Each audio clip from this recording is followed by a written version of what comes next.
ကြီးတစ်ချက်ဆိုတာယုံလေးညိုမြဝန်းရှင်ရဲ့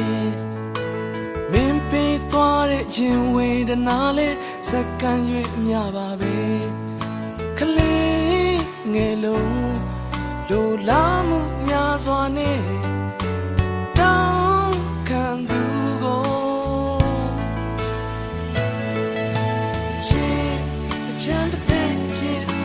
စေနာတော်လောက်ညခဲ့ပါချစ်လမ်းတစ်ဝက်ဖြစ်ချင်နာနိုင်တဲ့လောက်ရွေ့လန်းပါ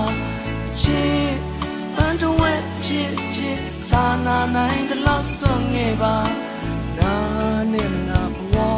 နဲ့မနာလုံးသားနဲ့နာတော်မူပါပြောနေပါဟောနေပါချစ်တရားတစ်ပုဒ်နာလို့သူမှာတွေ့များစွာပေးထားကရှုံး